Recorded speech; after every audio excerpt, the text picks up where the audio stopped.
to you. I'm Kirsteen Sullivan with your news in the south.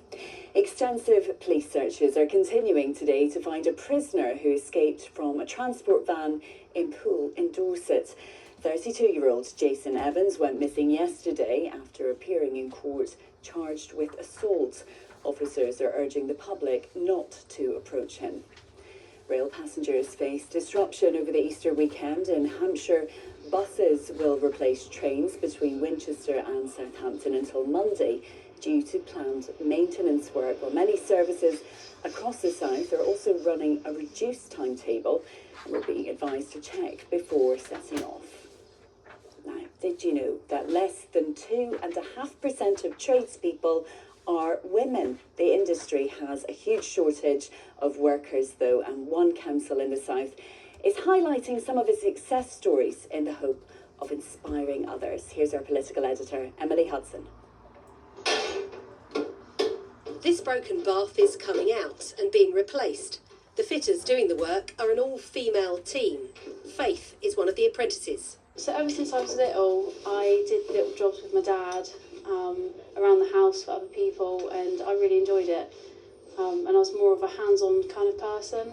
I didn't really like the idea of sitting in an office, so yeah, I thought I'd give it a go.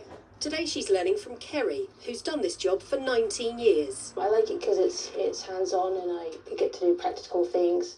I'm not very good at sitting down at a desk and concentrating on words and stuff, so this is great for my brain. BCP Council has an in-house maintenance team for its 10,000 rented properties. About 4% of the workforce are women. That's actually higher than average for this type of work. Usually when I open the door, people are shocked that it's a woman. But then after I do the job, they thank me so much for the job that, you know, they're just really grateful for someone taking a bit of extra care and time into how things present. So I think it's good for the extra details that women can have and hone in on. Staff are also asked to check for damp and mould on every visit. And BCP Homes has just been given a top rating for its repair service after a national inspection. The team's hoping to inspire more women to consider a career in the trades. When you look at Kerry and Faith, for example, they're just great examples. They're going into homes all the time. So for young women that see them, they can look at them and think, yeah, I could do that. And so often it's not the barriers in place that stop us doing things. It's that we have to see it to want to be it. The leaking bath's gone before the damp becomes a big problem.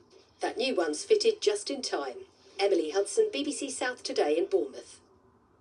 Landowners across the south are being asked to donate space to help provide fresh fruit and vegetables to their local communities.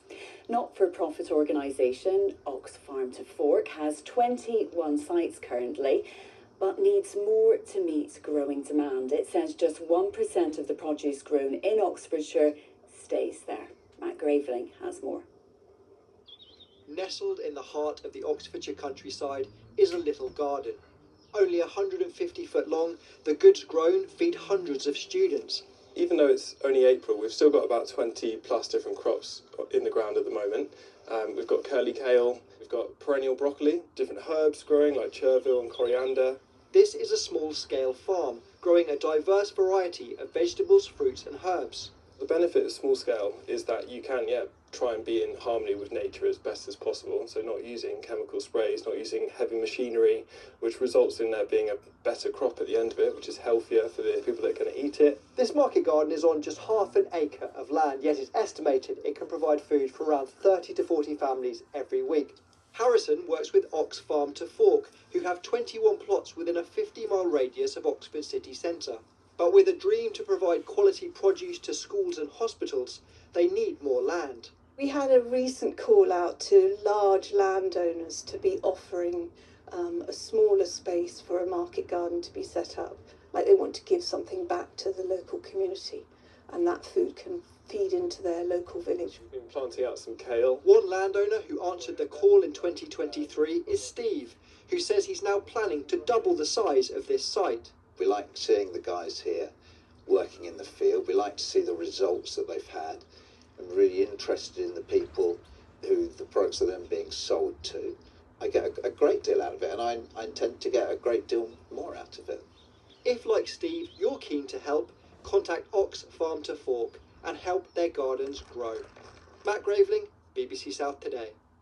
Now, Oxford in the 90s produced classic indie bands like Radiohead and Supergrass. Also on the scene was an all-female group called Beaker. They didn't make the big time and eventually left the rock and roll lifestyle behind for less glamorous day jobs, but they haven't given up on living the dream and are launching a brand new single. Life just takes over, doesn't it? This is an opportunity to kind of get away and do the stuff that I love with all these lovely people. A wonderful return to doing something daft and adventurous.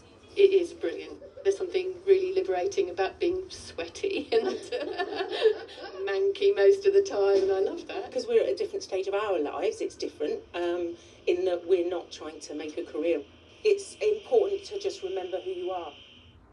Good for them. Now, time now to see what the weather has in store for us. Here's Nina. This weekend, the weather looking a little mixed, certainly starting off on Good Friday, cloudy and grey, but through tomorrow we'll gradually start to see the skies brightening with some sunshine making some appearance. Sunshine hard to come by this afternoon with all of that cloud. It's breezy with some patchy rain. Temperatures should reach highs of around about 15 degrees. Overnight tonight, still some showers around with those strong winds, but we will see some clearer spells developing across parts of Oxfordshire. So here tomorrow morning, a rather chilly 4 degrees first thing. Throughout the day tomorrow, fairly overcast and cloudy with a few showers. It's still blustery with those strong winds around, but a drier afternoon with a few breaks, particularly across more western areas. And we will start to see more sunshine with lighter winds as the Easter weekend goes on, with improvement certainly through the day on Monday. That's all from me and the Lunchtime team. Lindsay will be back with all your evening news at 6:20. Until then, have a lovely afternoon. Bye.